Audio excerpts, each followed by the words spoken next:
Thank you very much for joining me on this video. I want to talk to you today about fire retrofit legislation.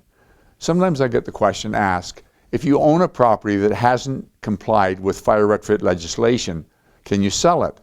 Or you as a buyer investor, can you buy a property that doesn't comply? And the answer is yes, you can sell it, you can buy it. Same way as you can buy a triplex that doesn't comply with zoning. But you need to be aware of what you're buying, the deficiencies, and what's going to be involved in bringing it up to standard. So let me go over and touch on some of the things that you can keep in mind, especially when you're going through a multifamily building like a duplex or a triplex. In 1997, the provincial government passed the Ontario Fire Protection and Prevention Act, and a fairly wide and sweeping legislation, but it specifically talked about fire retrofit, and it's very, very pertinent to multifamily units. And it's enforced by the municipal fire department. They have the right to come in and inspect the unit. They have the right to cite you for any deficiencies. They can charge you and fine you and issue a warrant that requires the property to be brought up to code. So it's very important that you understand what would be involved. Now, there's some things that I think are unrealistic in the Act. For example, if you have smoke detectors that are not direct wired smoke detectors and they operate by battery, you have to, at any time it can be inspected, you have to make sure that those smoke detectors are functional.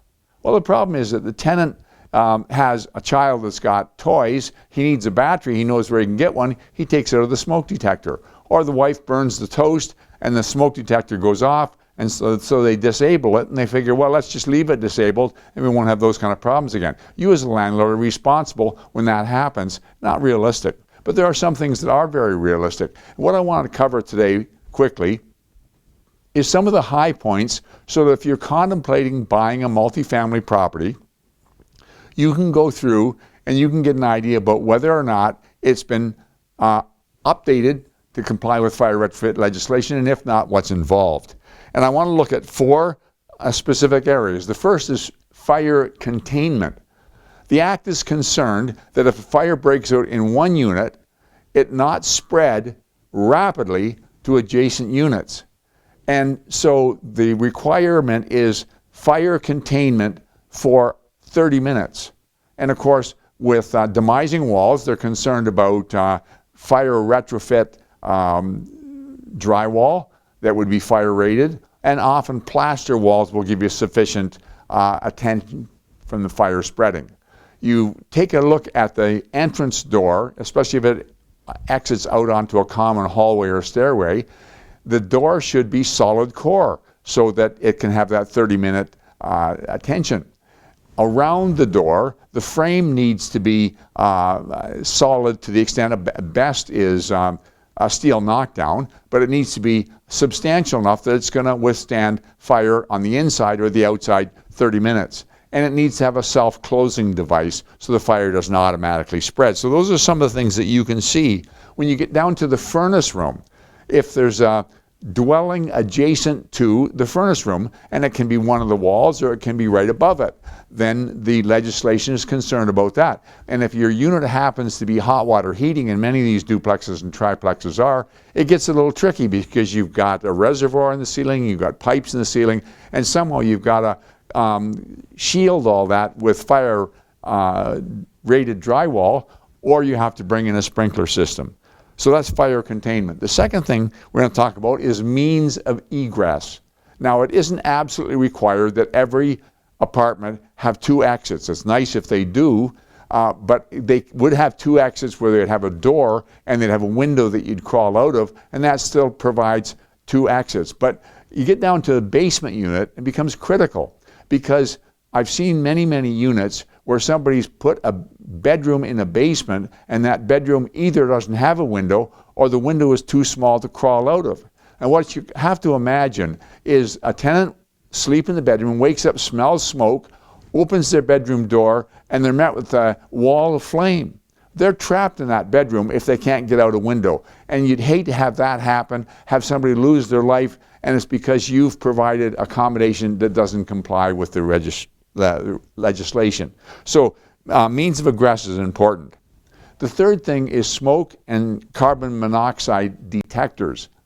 If you have a duplex or a triplex, for example, it can be multi-unit, more than that, but any common area where you go into a stairwell or a hallway, the smoke detectors, the carbon monoxide detectors have to be direct wired, and they have to be interconnected.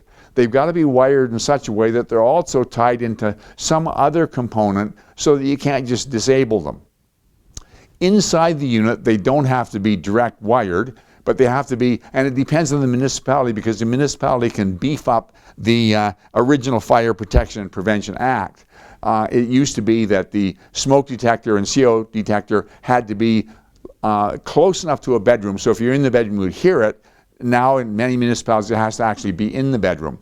But it can be battery operated, but you have to ensure that it's functional all the time. And the last thing is your electrical. And we're concerned about electrical safety, and there's the Electrical Safety Authority, and you have, especially in a multifamily, you have to have it inspected, and then you've got to get a letter of compliance, and that letter of compliance has to be made available if the chief fire officer asks that you can provide it and prove that that was actually done. So if you keep those 4 areas in mind when you're inspecting a property, then you've got a pretty good idea whether the fire retrofit has been done, and if it hasn't been done, what's involved. But you can also have it inspected. Now, word of caution, if you're a buyer and you're contemplating buying a property, don't call the fire department in. Understand that the fire department comes in, they're going to charge the person, they're going to register the deficiencies. You decide not to buy it, you've left him with a problem. So don't do that. They're third-party companies, the same as you think of having a building inspector. You have a building inspector who specifically inspects for fire code and can tell you exactly what needs to be done and can give you an idea of the relative costs. So have that done, and then you know, and then you can negotiate that into the price, have the seller do it after you close, but at least you know what you're buying. I hope that makes sense. I want to thank you for your attention and your time, and I'll talk to you again next week.